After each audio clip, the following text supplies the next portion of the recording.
Salut à tous les amis, c'est Stay Geek, j'espère que vous allez bien, que vous avez passé une bonne journée et une bonne semaine. On se retrouve comme d'habitude pour la vidéo du jour. Aujourd'hui on est vendredi 29 octobre, il est exactement 15h34, mais ça on s'en fout un petit peu. Je vous ai mis le compteur en temps réel des abonnés, donc en tout cas merci à vous tous. J'ai pas eu le temps de vous remercier dans les précédentes vidéos par rapport au concours, par rapport à la vidéo du concours, par rapport à la vidéo, enfin à la photo sur Instagram.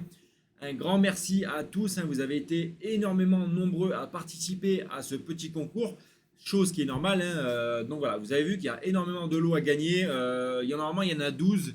Il y a une abonnée qui souhaite aussi faire un don pour le concours, donc ça je tirerai au sort, on va dire un peu aléatoirement, une personne, donc ça va être un casque KFA carré. Donc la personne a acheté en fait, enfin qui a eu gratuitement en achetant ces deux cartes graphiques. Donc en tout cas, ben, un grand merci à elle. Et puis on la remerciera quand on fera le tirage au sort pour justement son casque. Bref, c'est pas le sujet de la vidéo. Déjà, merci à tous. Merci à tous. Vous voyez qu'on est 11 057 abonnés. J'avais prédit le passage des 10 000 pour la fin 2021. Apparemment, ça a été beaucoup plus rapidement que prévu. Donc en tout cas, merci à vous, hein, parce que c'est grâce à vous tout d'abord. Donc c'est pour ça que j'ai fait un concours avec beaucoup de cadeaux pour essayer d'en remercier le plus possible. Enfin bon, voilà. Donc petit aparté, on continue la vidéo, hein, vous n'avez pas cliqué pour ça, mais déjà on fait un petit point comme dans chaque vidéo que j'aime faire avec vous pour vous montrer en fait totalement comment avance la ferme de minage, qu'est-ce qui se passe, est-ce qu'il y a des petits problèmes, etc. Donc effectivement quand on se retrouve sur iOS, donc là vous voyez qu'on est à 3,759 GHz, hein, donc 3,7 pour être plus simple. On a pas mal de chars invalides. Alors, j'ai un rig qui a sorti énormément de chars invalides, hein, je vais vous le montrer, c'est le rig numéro 7. Vous voyez que là, sur ma 3070, on est à 413 chars rejetés. Enfin, chars rejetés, oui, pas invalides, mais chars rejetés. Et donc, on a exactement les mêmes cartes. On a la 3070 ici, c'est que des MSI, donc c'est 3 MSI, modèle Ventus, triple fan. Donc, on en a 3 normalement, 1, 2 et 3. Alors, il y en a une qui a fait aucun share invalide avec les mêmes overclocks. Là, j'ai juste baissé les OC de la troisième qui a fait énormément de share invalide. J'ai la deuxième qui a fait, vous voyez ici, un seul share invalide. Et j'ai la troisième ici qui a fait 413 share invalide.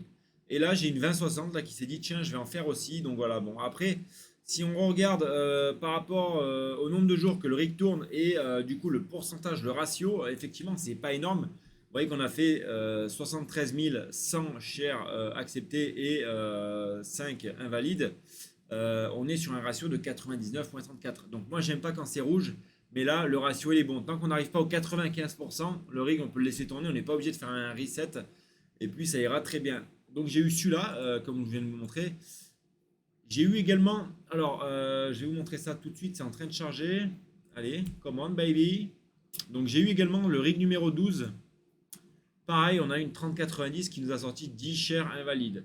Donc là, j'ai une autre 3090, celle-ci qui chauffote. Enfin bon, celle-ci, elle n'arrive pas, même avec les pattes changées, etc., elle n'arrive pas j'arrive pas à la stabiliser. Maximum 114 mH, sinon après, épitaphe, quoi. Enfin bon, ça, c'est pas le sujet. Et j'ai également, donc là, pareil, je voulais vous montrer ce petit rig là, le rig numéro 8, où là effectivement j'ai eu aussi pas mal de chars invalides, hein, sur une 3060 Ti. Vous voyez, même l'OC il est tombé, hein, justement on est à 54,32 mH, donc là il faut que je m'en occupe rapidement. Par contre c'est le même OC que sa grande sœur, donc je l'ai juste modifié pour voir si ça pouvait changer quelque chose. Malheureusement pour le moment ça ne change pas grand chose, donc je pense que je vais remettre à jour, relancer le rig et ça partira je pense aux oignons les amis.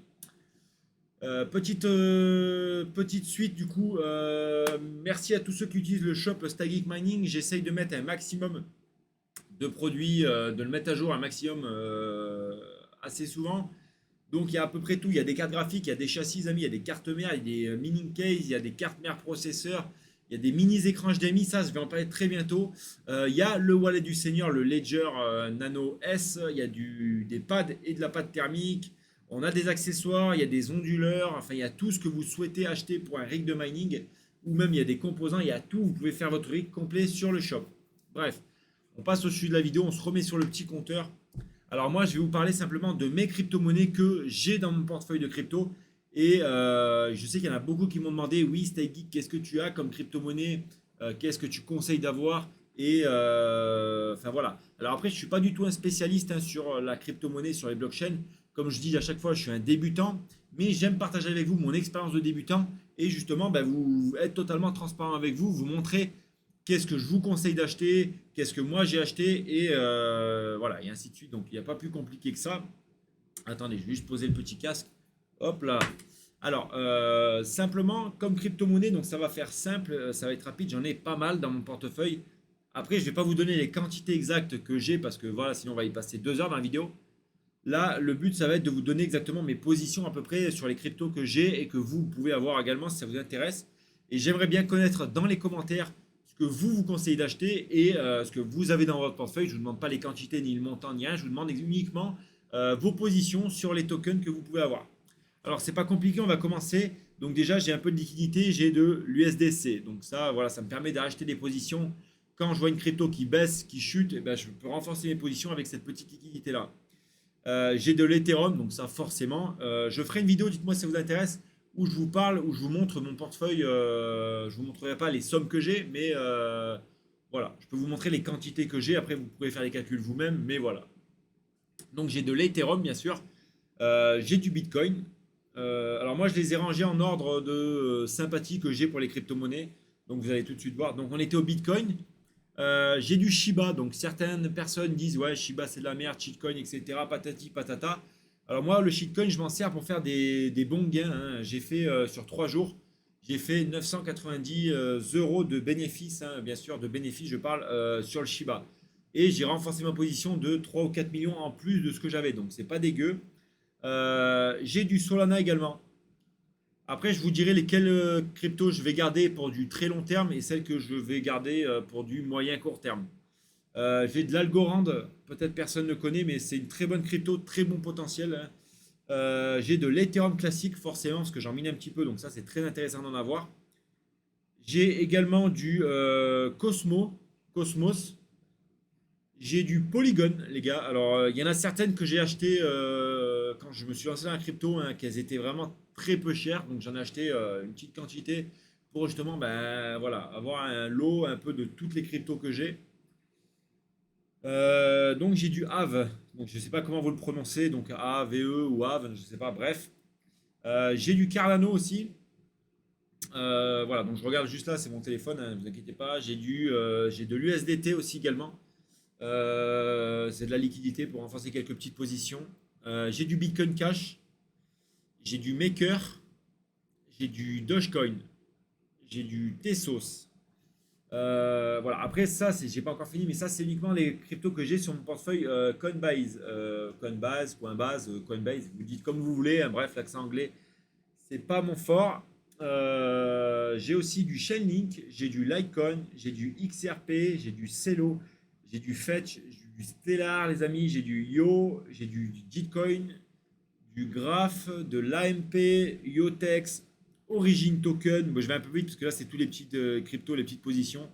Decentraland, OS, Cartessi, Internet Computer, ANKR, Band Protocol, District pardon, OX, Synthetic Networks, REN, YEX, Engine Coin, Skull et du DAI.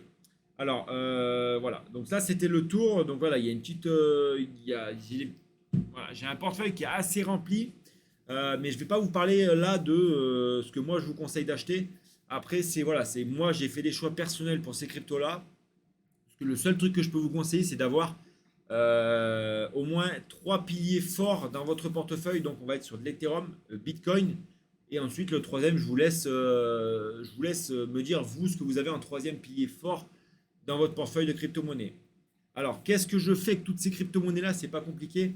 Alors la plupart je vais holder, donc ce qui va être de l'Ethereum, du Bitcoin, du Solana, de l'Algo, du Cosmo, de l'Ethereum classique, Aave, Cardano, Polygon par exemple. Ça c'est toutes des cryptos, des positions que je vais garder, que je vais holder. Alors je vais en vendre un petit peu de temps en temps, par exemple sur l'Ethereum, parce que forcément je mine de l'Ethereum. L'Ethereum me sert aussi à acheter d'autres crypto-monnaies, à renforcer mes positions sur d'autres cryptos. Et forcément l'Ethereum va me servir à payer mes frais du local, les frais internet, les frais d'électricité, etc. Racheter un petit peu de matériel à droite, à gauche. Voilà. Après, tout ce qui est du reste en petite crypto, alors ce qui va être du Shiba, là actuellement, il y a un run sur le Shiba voilà, de trade, de acheter, vendre en masse. Voilà, moi j'ai fait quelques petits trades, mais vraiment légers, je ne suis pas du tout spécialiste dessus. Et voilà, j'ai réussi à faire en 3 jours 990 euros dessus, ce qui n'est pas du tout dégueu. Je parle bien de bénéfices. Après le reste, les petites cryptos que je vous ai citées sur la fin, là, les petites trentaines de fin, voilà, j'ai des petites positions entre 100 et 900 euros sur ces cryptos-là. Et on va dire, j'attends qu'elles montent parce que c'est des cryptos qui ont peut-être un potentiel. C'est vraiment pas des cryptos en lesquels je vais croire, mais c'est uniquement pour avoir un peu de tout, pour se diversifier. Parce que la crypto-monnaie, c'est comme l'immobilier, c'est comme tout, il faut savoir se diversifier et ne pas rater le coche quand il va y avoir une crypto qui va monter. Par exemple, le Shiba, je prends une Shiba, vous aurez acheté 1000 euros de Shiba au mois de janvier 2021. À l'heure actuelle, vous aurez quasiment 400 ou 500 millions de dollars dans votre portefeuille. Donc, ce qui est énorme. Donc, c'est pour ça que je prends un peu des positions à droite, à gauche pour être vraiment sécure un peu de tous les côtés. J'ai aussi un portefeuille Trust. J'ai ouvert hier un portefeuille MetaMask parce que du coup, j'ai des cryptos que je voulais acheter sur du coup PancakeSwap, Uniswap.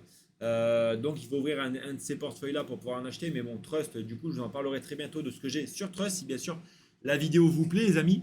Euh, j'ai un portefeuille, j'ai quoi comme portefeuille? J'ai un portefeuille Atomic Wallet aussi également. Et je crois que c'est tout. Donc dites-moi dans les commentaires, vous, ce que vous avez comme position, hein, vos positions fortes. Après, je ne parle pas des petits shitcoins et des petits coins qui servent à droite à gauche. Mais voilà, vous dites-moi en commentaire ce que vous avez comme petite position et ce que vous conseillez d'acheter à la communauté. Je parle de piliers solides, de bases quand même fortes, donc pas d'Ethereum et du Bitcoin parce que ça tout le monde le sait. Mais voilà, j'ai hâte de lire vos petits commentaires ce soir. Et je vous dis à très bientôt, peut-être demain pour une nouvelle vidéo ou peut-être lundi directement. C'était Stay Geek et je vous dis ciao. Et là on va couper.